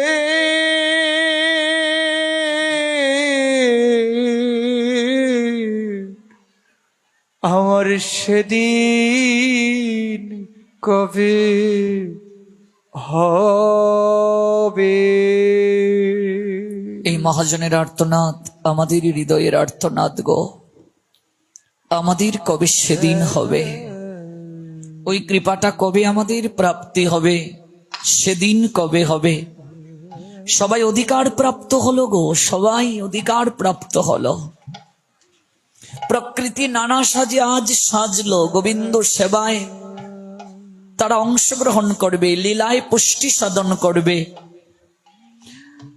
সকল প্রকার পুষ্প প্রস্ফুটিত হলো, পবন সহায়তা করছে। এত এত দেবতার মাঝে দুজন দেবতা অধিকার প্রাপ্ত হলেন, একজন চন্দ্র আর একজন পবন। এটার পশ্চাতে কারণ আছে, এই জন্য বলা হলো প্রথমেই শরদ চন্দ। চন্দ মানে চন্দ্রিমা।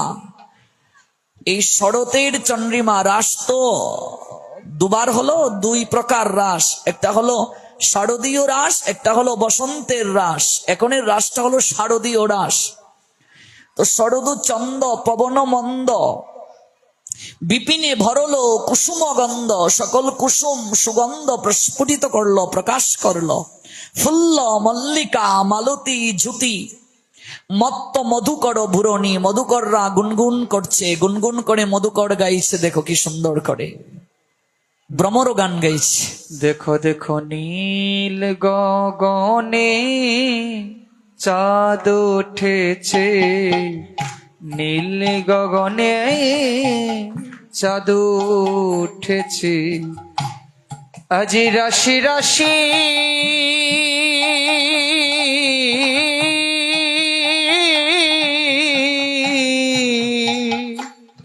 ওগো রাশি রাশি তারার মাঝে, নীল গগনে চাঁদ উঠেছে,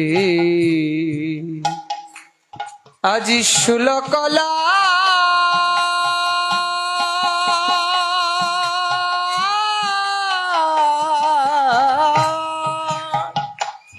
আজি শুলকলা পরিপূর্ণ, নীল গগনে চাঁদ উঠেছে।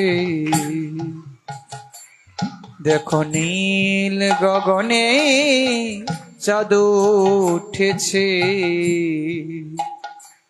দেখো দেখো মাতাল ভ্রমর গুনগুন করে,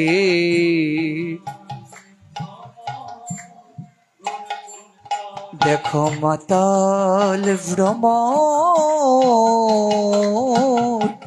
গুনগুন করে,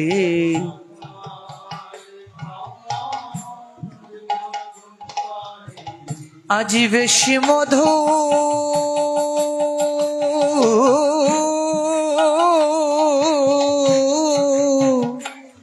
আজি বেশি মধু পেয়েছে বলে, মাতাল ভ্রমর গুনগুন করে,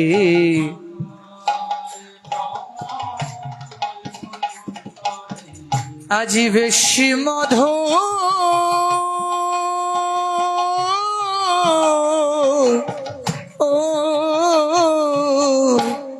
বেশি মধু পেয়েছে বলি, মাতাল ভ্রমর গুনগুন করে,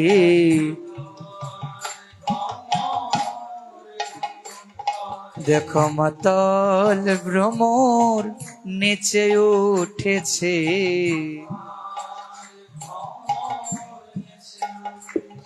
আজি বেশি মধু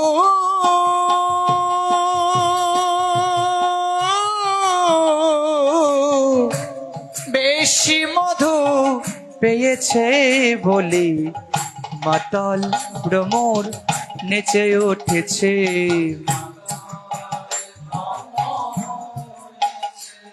আহারে আহারে আহারে আহারে আহারে আহারে আহারে। যতদিন পর্যন্ত আমরা এমন করে কৃষ্ণ প্রেমে মাতুয়াড়া হতে না পারবো, ততদিন পর্যন্ত অধিকার না। মাতুয়াড়া মানে মেতে থাকা। হেরত রাতি ওই ছন ভাতি, শ্যাম মোহন মদনে মাতি, মুরলী গান পঞ্চমতান, কুলবতী চিত্ত চূরণী। এটা একটু টাইট করে দিয়ে যাও। হেরত রাতি ওই ছন ভাতি, শ্যাম মোহন মদনে মাতি, মুরলী গান পঞ্চমতান, কুলবতী চিত্ত চূরণী। গোবিন্দের একটা নাম মদন মোহন। ওই মদন মোহন গোবিন্দ যখন এরকম একটা সুন্দর পরিবেশে, এরকম মধুময় রজনীতে হাতে বাঁশি তুলে নিয়ে বাঁশিতে সুর তুললেন, বাঁশিতে সুর তুললেন। গোবিন্দকে মদন মোহন কেন বলা হয়? কারণ মদনকে তিনি মোহিত করেছিলেন, এই জন্য তার নাম মদন মোহন। মদন সবাইকে কামবান নিক্ষেপ করেছিল, নিক্ষেপ করে মোহিত করে মদনের মনে অহংকার এসে গিয়েছিল। মদনকে কামের দেবতা অহংকার এসে গিয়েছিল তার মাঝে, তাই তার মনে ইচ্ছে জাগলো আমি গোবিন্দকে আবার পরীক্ষা করব, তাকে আমি কামবান দেব, তাকে পরীক্ষা করব। গোবিন্দের মনে মৃদু মৃদু হাসির সঞ্চার হলো, মদন তুমি আমায় পরীক্ষা করবে, আমার থেকে তোমার সৃজন আর তুমি আমায় পরীক্ষা করবে, আচ্ছা দেখি তোমার কত শক্তি। মদনের স্ত্রীর নাম হলো রতি। ঠিক আছে, তোমায় আমন্ত্রণ জানালাম আমি, তবে ওই তুমি রাসমণ্ডপে এসো, এই সময় তুমি আমায় পরীক্ষা করবে।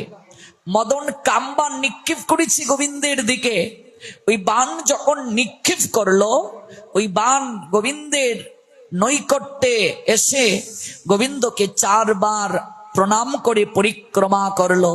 ওই বাণ গোবিন্দকে নিক্ষেপ করতে না পেরে ওই মদনের বাণ পুষ্প হয়ে গোবিন্দের চরণে ঝরে পড়ল। বাণ কামবান পুষ্প হয়ে গোবিন্দের চরণে ঝরে পড়ল। মদন তখন বলছে, প্রভু গো তুমি আমায় ক্ষমা করে দাও, আমি অহংকারীর বশবর্তী হয়ে তোমায় আমি পরীক্ষা করতে চাচ্ছিলাম, তুমি আমায় মোহিত করেছ, তাই আজ থেকে তোমার নাম দিলাম মদন মোহন। মদন মোহন, গোবিন্দের নাম হলো মদন মোহন। তিনি কামকে পর্যন্ত পরাভূত করার শক্তি রাখেন, সর্ব শক্তিমান তিনি, এই জন্য মদন মোহন। শ্যাম সুন্দর মদন মোহন আজকে হাতে তিনি মুরলী নিয়ে তিনি বাজাচ্ছেন। শুনত গোপী প্রেমরূপী মনোহি মনোহি আপন সুপি, তাহি চলত যাহি বুলত মুরলিক কললুলনি। যখন ওই বংশীর ধ্বনি গোপিকাদের কর্ণ কুহরে গিয়ে গোচরিত হলো, গোবিন্দ যখন এরকম মধুময় পরিবেশে, অনিন্দময় পরিবেশে, এই সুকান্তময় রজনীতে যখন বংশী তিনি বাজালেন, কেমন পরিবেশটা দেখুন, কত সুন্দর করে মহাজন বর্ণনা করেছেন। পূর্ব দিগঙ্গনা মুখ অরুণ রঞ্জনে, করিবারে বিরোহীর তাপ নিবারণে, উদয় হইল শশী গগন মণ্ডলে, কৃতার্থ মানিয়া মনে অতি কৌতূহলে। নবকুঙ্কুমের প্রায় অরুণ কিরণ, কমলার মুখ আভা সমান বরণ, অখণ্ড কুমুদ বন্ধু উদিত হইল, দেখি গোবিন্দের মনে উল্লাস বাড়িল। শশীষিত কিরণে শোভিত বৃন্দাবন, দেখি রমাপতারিষ্ট মনেতে তখন, ব্রজাঙ্গনা মনোধন হরণ করিতে, করিলেন সুসঙ্গীত বাঁশির রবেতে, কামকলা বারায় কৃষ্ণের সুসঙ্গীত, শুনি ব্রজাঙ্গনাগণ হইল চমক। ওই বাঁশি যখন বাজালেন, বাঁশির ধ্বনি যখন ব্রজাঙ্গনাদের কর্ণ কুহরে গোচরিত হলো, যথায় গোপিকা কান্ত নিকুঞ্জ কাননে, তথায় উপনীত হয় উল্লসিত মনে। ওই সকল গোপীদের কানে যখন বাঁশির ধ্বনি গেল, সকল গোপিকাগণ পাগলের ন্যায় হয়ে গেলেন, পাগল হয়ে গেলেন। মনের উৎসবে কত ব্রজেরও রমণী, ফেলিয়া দুহন কার্য চলিয়া অমনি, কেহ বা করিতেছিল দুগ্ধ আবর্তন, রাখিয়া চুল্লির মধ্যে করিল গমন। অপর গোপিকা চলিলেন সেই কণে, নিষ্পন্ন যাবক বন্য রাখিয়া হুতাসনে, কেহ বা কৃষ্ণের মন নিবিষ্ট করিয়া পরিবেশনিক কর্মে বিরত হইয়া শিশুর অধরে পয়ুধর দিতেছিল, না হইতে তৃপ্তি তাহা তেজিয়া গিয়াছিল। কৃষ্ণ প্রেম মানুষকে কেমন করে পাগল করে দেখুন। বাচ্চার মুখের মাঝে স্তন দেওয়া, বাচ্চার মুখের মাঝে স্তন দেওয়া, দুগ্ধ বাচ্চা খাচ্ছে, কিন্তু সেদিকে খেয়াল নাই। যখন গোবিন্দের বাঁশির ধ্বনি কর্ণে গেল, ওই বাচ্চাটাকে, কুলের বাচ্চাটাকে ধুলায় ফেলে যে অবস্থায় আছে সে অবস্থাতেই দৌড়ে, একটু বসো, পড়ে বসো, আজকে রাস ভালো করে শোনো, সঙ্গে সঙ্গে ছুটলেন। যখন ওই স্তনযুগল মুখের মাঝে দিলেন, সঙ্গে সঙ্গে বাচ্চাকে, কুলের বাচ্চাটাকে ধুলায় ফেলে ছুটতে শুরু করলেন। কৃষ্ণ প্রেম, এই যে ব্রজের এই লীলা, এটা আমরা গৌর লীলাতেও দেখি, গৌর লীলায় বাস্তবায়ন করেছেন। সত্যবতী নামে নবদ্বীপের এক মা, তিনি লাউ আমানি করতে বসেছেন বটিতে, লাউ আমানি করতে বলেছেন। যে লীলার উপরে একটা ছবি নির্মিত হয়েছে, নদিয়া নাগর, ইউটিউবে গিয়ে সার্চ করবেন পাবেন, ওই লীলাটাও আছে এটার মাঝে। যখন লাউ আমানি করছেন বটিতে, বাচ্চাটা দুধ খাচ্ছে, কুলের বাচ্চা স্তনদুগ্ধ পান করছে। নদিয়ার নাম সত্যবতী, ওই সত্যবতী নদিয়ার মা যখন তিনি বাচ্চাটাকে দুগ্ধ আস্বাদন করাচ্ছেন আর বটিটা পাশে নিয়ে লাউ আমানি করছেন, ঠিক সেই সময় আমার গৌর সুন্দর মহাপ্রভু কৃষ্ণ নাম গাইতে গাইতে ওই বাড়ির পাশ দিয়ে যাচ্ছেন, হরিনাম করতে করতে বাড়ির পাশ দিয়ে যাচ্ছেন। যখন হরিনামের ধ্বনি ওই সত্যবতী মায়ের কর্ণ কুহরে গোচরিত হলো, সঙ্গে সঙ্গে তিনি ভাবে বিহবল হয়ে গেলেন, বেকুল হয়ে গেলেন। ওই যে কুলের মাঝে বাচ্চাটা আছে সেই খেয়ালটা নাই, তিনি লাউ ভেবে কুলের বাচ্চাটাকে বটি দ্বারা আমানি করে ফেললেন। কুলের বাচ্চাটাকে লাউ ভেবে বটিতে এমন করে আমানি করে ফেললেন, ফিনকি দিয়ে রক্ত গেল, সারা বস্ত্র রক্তে আপ্লুত স্নাত হয়ে গেল, গড়িয়ে গড়িয়ে রক্ত পড়লো, সেদিকে খেয়াল নাই। ওই গৌরাঙ্গ সুন্দরীর মুখ বিবর থেকে যখন কৃষ্ণ নামের ধ্বনি ওই কর্ণে এলো, দেখালেন এই কৃষ্ণচন্দ্রই তো গৌরচন্দ্র হলেন। আজকে রাই ভাবে বিভোর হয়ে জগৎকে দেখালেন, দেখো দেখো দেখো, যে রাই ধ্বনি কৃষ্ণ কৃষ্ণ বলে কাঁদছিল, যে বাঁশি বাজিয়েছিলাম বলে ব্রজাঙ্গনাগণ কুলের শিশুকে ধুলায় ফেলে পাগলিনীর নিয়ায় স্তনরত অবস্থায় বাচ্চাটাকে ভূমিতে ফেলে চলে এসেছিল, আজকে দেখাচ্ছেন ওই ব্রজলীলা গৌর লীলা, একই অর্থ আলাদা নয়, দেখাচ্ছেন। যখন স্বামী গৃহে প্রবেশ করলেন, সত্যবতী এই কি করছো তুমি? তোমার সমগ্র বস্ত্র রক্তে ভিজে গেছে, খুকা কোথায়? খুকা সত্যবতী, জ্ঞান হারানো সত্যবতী তাকিয়ে আছেন, কিন্তু ভেতরে যেন জ্ঞান কাজ করছে না। বলছে ওগো ওই দেখো, ওই দেখো। কে? ওই গৌর হরি। কোথায়? ওই তো গাইছে। ওগো ওই তাকিয়ে দেখো, গৌর হরি গাইছে। ওগো আমি আর গৃহে থাকবো না, ওই দেখো। ওই গান যখন আমার কর্ণ কুহরে গোচরিত হলো, আমি কেমন হয়ে গেছি গো, আমি পাগল হয়ে গেছি। গৌর হরি, গৌর হরি, ওই দেখো, ওই দেখো গো, ওই দেখো কেমন করে গাইছে গো, ওই দেখো, আমি পাগল হয়ে গেছি। সত্যবতী বলছো কি? তাকিয়ে দেখো, খুকা, আমাদের খুকা। ওগো তুমি লাউ ভেবে আমাদের খুকাকে বটি দ্বারা আমানি করে ফেলেছো গো, তাকিয়ে দেখো, তুমি লাউ ভেবে আমাদের খোকাকে বটি দ্বারা আমানি করে ফেলেছো। সত্যবতী তাকিয়ে দেখে নিজের কুলে স্তন পান করা রত অবস্থায় যে খোকাটিকে তিনি জড়িয়ে ধরে বটি দ্বারা লাউ আমানি করতে বসেছিলেন, তিনি তার খুকাকে লাউ ভেবে কৃষ্ণ নাম প্রেমধ্বনি কর্ণ কুহরে গোচরিত হওয়ার পর সম্বিত হারিয়ে তিনি আমানি করে ফেললেন। ওগো তুমি আমায় স্পর্শ করিও না, আমি মা নই, আমি রাক্ষসী। ওগো কোন মা কি তার সন্তানকে বটি দ্বারা আমানি করতে পারে গো? মা তো তার সন্তানের জন্য জীবন উৎসর্গ করতে পারে। যে মা সন্তানের প্রাণ কেড়ে নিতে পারে সে মা নয়। আমি ডাইনি, আমি রাক্ষসী। এই নবদ্বীপে যার কারণে কলঙ্ক হলো, ওই গৌর হরির কাছে আমায় নিয়ে চলো, আমি একটিবার তাকে জিজ্ঞাসা করবো এমন নাম সে কোথায় পেয়েছে, ওই কৃষ্ণ নাম কেন সে গায়, যে কৃষ্ণ নাম শ্রবণের কারণে আমি পাগলিনী হয়ে কুলের শিশুকে বটিতে আমানি করে ফেলেছি। ও বন্ধ করুক এই নাম, ওই নাম আমাকে জগতের বুকে রাক্ষসী বানিয়ে দিয়েছে গো, ডাইনি বানিয়ে দিয়েছে গো। ওগো ওগো খোকার ছিন্ন বিচ্ছিন্ন ওই মাংসের টুকরো গুলো ওই তুমি মাটির হাড়ির মাঝে নিয়ে চলো, শ্রীবাস অঙ্গনে যাব। আজ তাকে জিজ্ঞেস করব কোথাওতে ওই কৃষ্ণ নাম সে এনেছে, কি আছে এই কৃষ্ণ নামের মাঝে। আমাকে আমাকে কলঙ্কিনী করলো, আমাকে রাক্ষসী বানালো। চলো চলো শ্রীবাস আঙ্গিনায় চলো। সত্যবতী মাটির হাড়ির মাঝে পুত্রের ছিন্ন মস্তক, হস্ত, চরণ ছিন্ন হয়ে গেছে বটি দ্বারা। দেখবেন গিয়ে, আজকে বাড়িতে গিয়ে ইউটিউবে সার্চ করবেন নদিয়া নাগর, এই ঘটনার অবলম্বনে একটা ছবি নির্মিত হয়েছে। দেখবেন নয়নে অশ্রু ধরে রাখতে পারবেন না। ওই মাটির হাড়ির মাঝে মাংসের টুকরোগুলো নিয়ে শ্রীবাস আঙ্গিনা এগিয়ে দাঁড়ালেন। বন্ধ করো গৌর হরি, তোমার এই কীর্তন বন্ধ করো।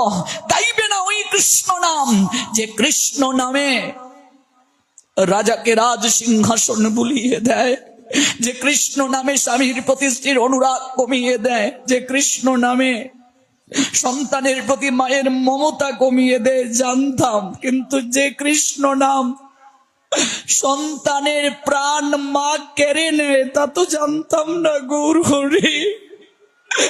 আমি জানতাম কৃষ্ণ নাম রাজ সিংহাসনের প্রতি রাজার মমতা কমিয়ে দেয়।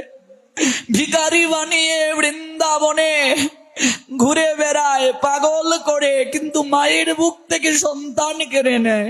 মা সন্তানের মৃত্যুর কারণ হয়, হত্যাকারিণী হয়, তা তো জানতাম না গৌর হরি। এই নাম বন্ধ করো, নতুবা যে কৃষ্ণ নাম সন্তানকে কেড়ে নিয়েছে, ওই কৃষ্ণ নামের দ্বারা আমার পুত্রকে যদি তুমি ফিরিয়ে না দাও, এই নবদ্বীপে আর কোনোদিন কেউ কৃষ্ণ নাম করবে না। এই জগতে কৃষ্ণ নাম আর কেউ কোনোদিন করবে না।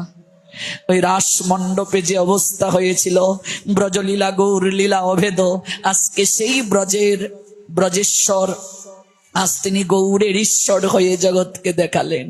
কি বলছো মা, কি বলছো? আমি তোমার পুত্রের প্রাণ কেড়ে নিয়েছি। হ্যাঁ, তুমিই নিয়েছো, তুমিই তো গাইলে কৃষ্ণ নাম। বাড়ির পাশ দিয়ে তুমি কৃষ্ণ নাম গাইতে গাইতে এলে, আমি হাতে লাউ নিয়ে বটিতে আমানি করছিলাম, আমার পুত্র স্তনদুগ্ধ পান করছিল। আমি লাউ ভেবে আমার পুত্রকে আমানি করে ফেলেছি। আমি কোন মুখে গৃহে ফিরে যাব? নতুবা ওই শ্রীবাস আঙ্গিনায় আমি আমার প্রান্তে জীব, নতুবা আমি আমার পুত্রকে জীবিত করে নিয়ে যাব। বলো তোমার কোনটা ইচ্ছে? আমি কি মরব, না আমার পুত্র তুমি ফিরিয়ে দেবে? গৌর হরি বললেন, মা গো, তুমি সাধারণ রমণী নয়। যে কৃষ্ণ নাম কর্ণে যাওয়ার পর ওই গুপীদের মতো অবস্থা হয়েছিল। ও মা, গুপিত স্তনযুগল বাচ্চাকে আস্বাদন করিয়েছিল। বংশীর ধ্বনি শুনে কুলের শিশুকে ধুলায় ফেলে কৃষ্ণ কৃষ্ণ কৃষ্ণ কৃষ্ণ বলে ওরা পাগলি নিয়ে ছুটে গেল। তুমি তো সাধারণ কেউ নয় মা, যে কৃষ্ণ নামে মায়ের হৃদয়ের অবস্থা এমন হতে পারে, যে কৃষ্ণ নামে মা ভাবাতুর হয়ে পুত্রকে আমানি করতে পারে, ওই কৃষ্ণ নাম আবার পুত্রকে ফিরিয়েও দিতে পারে। ও মা, তুমি ওই ছিন্ন বিচ্ছিন্ন পুত্রের ওই মাংসের টুকরোগুলো, শরীরের অংশগুলো ওই জায়গায় রাখো। গৌর হরি চুপটা বন্ধ করে মধুর স্বরে গাইছেন, নয়নের জল নিক্ষেপ করে কৃষ্ণ নাম গাইছেন। আর ওই সরা দ্বারা ঢেকে রাখলেন যে পাত্রের মাঝে নিয়েছিলেন ওই পুত্রের ছিন্ন বিচ্ছিন্ন মাংসপিণ্ড গুলো। সবাই কৃষ্ণ নাম গাইছে।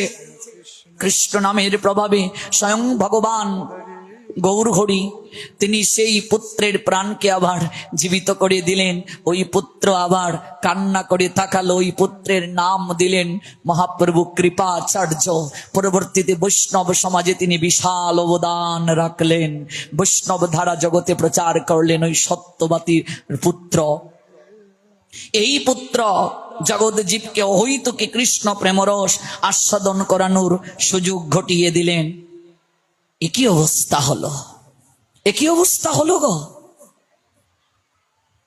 মহাজন বলছেন দেখুন কি শিশুর অধরে পয়ুদর দিতেছিল, না হইতে তৃপ্তি তার তেজিয়া চলিল। পুত্রের মুখে স্তন দুগ্ধ আস্বাদনের জন্য দিয়েছে, ওই পুত্রকে রেখে দৌড় দিয়েছে। কেহবা করিতেছিল পতির সেবন, কেহবা প্রবৃত্তা ছিল করিতে ভোজন। সংকেত সঙ্গীত শুনি গোপিকা সকলে, উপনীতা হইল তারা রাস মণ্ডলে। এমন করে আর বাঁশি বাজাইও না গো, বাজাইও না। যে বাঁশির সুর আমাদেরকে পাগলি করিয়া দেয়, ওই বাঁশির সুরে শিলাগুলো গলে গিয়েছিল। বৃন্দাবনে গেলে দেখবে চরণ পাহাড় নামে একটা পাহাড় আছে, ওই শিলাগুলো গলে গিয়েছিল গোবিন্দের বংশীধ্বনিতে। সেখানে গোবৎসগুলোর চরণের ছাপ রয়েছে, গোবিন্দের ছাপ রয়েছে। সবাই চলে গেল, যারা যেতে পারলো না। কেউ কেউ গোপিকাগণ যেতে পারলো না, তাদের আপন আপন স্বামীগণ জোর করে ধরে দরজা বন্ধ করে রাখলো, দ্বার বন্ধ করে রাখলো। ওরা কেঁদে কেঁদে ওই ঘরের ভেতরে বলছে, ওগো আজ অন্তত আর বাধা দিও না, ওগো আজ অন্তত বাধা দিও না, একটু সেবা করার সুযোগ দাও। ওরা যেতে পারলো না, দরজা বন্ধ। রাস মণ্ডপে গিয়ে যারা হইতুকি গোবিন্দ কৃপা পেল, তার থেকে অধিক কৃপা পেল যারা ঘরের মাঝে আবদ্ধ ছিল, যাদের দেহটা কেবল ঘরের মাঝে ছিল, কিন্তু তাদের মনটা রাস বিহারীর চরণে পৌঁছে গেল। আমি ভাগবতে আসতে পারিনি না, মনটা যদি আমার ভাগবতে থাকে আমার কৃপা হয়ে যাবে। আমি ভাগবতে এলাম, আমার দেহটা আছে, মনটা যদি ভাগবতে নাই আমার কৃপা হবে না, কোনোদিন আমার কৃপা হবে না। ওরা ওই জায়গা থেকে এই কৃপা প্রাপ্ত হলো। তারপর তো সে অনেক লীলাগো, সময় আমাদেরকে তো তারা দিচ্ছে শেষ করার জন্য। আমরা সংক্ষেপে মিলন ঘটিয়ে দেব, কারণ দীর্ঘ থেকে দীর্ঘ ধারাবাহিকভাবে যদি আমরা শ্রবণ করি সে অনেক সময় লাগবে। সকল গোপিকাগণ এলো, সকল গোপিকাগণ এলো, উঠিলেন কৃষ্ণচন্দ্র বংশী হাতে নিয়ে আনন্দিত মনে, চন্দন তুলসী পত্র দক্ষিণ চরণে। দেখি সব ব্রজবাসী হইল বিস্ময়, সবাই বিস্মিত হচ্ছে, অহৈতুকী প্রেমে বিহ্বল হচ্ছে তারা। গৃহে রুদ্ধ রাখি ধ্যানে পাইয়া কেশবে, যাদেরকে গৃহে বন্দী করে রাখা হয়েছে ওরা কেশবের তীব্র বিরহ অনলে পড়ছে। শ্রী অঙ্গের আলিঙ্গনে মগ্না সুখার নবে, তাহাতে হইল সর্ব অশুভ খণ্ডন, পঞ্চভূতময় দেহ করিলা মোচন। ওরা ওরা গৃহের মাঝে দ্বার রুদ্ধ অবস্থায় কাঁদছে আর ডাকছে। আজ আমরা এখানেই শেষ রাখি, আগামীকাল ওই জায়গা থেকে আবার শ্রবণ করব, কারণ দীর্ঘ সাফটার। আগামীকাল থেকেও আমরা 4 দিন পাবো, আমরা সময় পাবো প্রাপ্তির। তবে আমরা আজকে যেহেতু রাস পূর্ণিমার তিথি, রাস মানে তো হচ্ছে মন্ডল, মন্ডল করে মানে কি গোলাকার হয়ে নৃত্য করা, জুড়ায় জুড়ায় নৃত্য।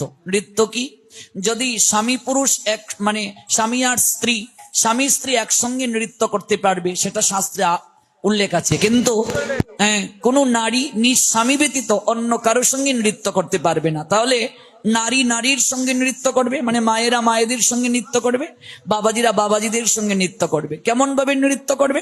চক্রাকারে, গুলা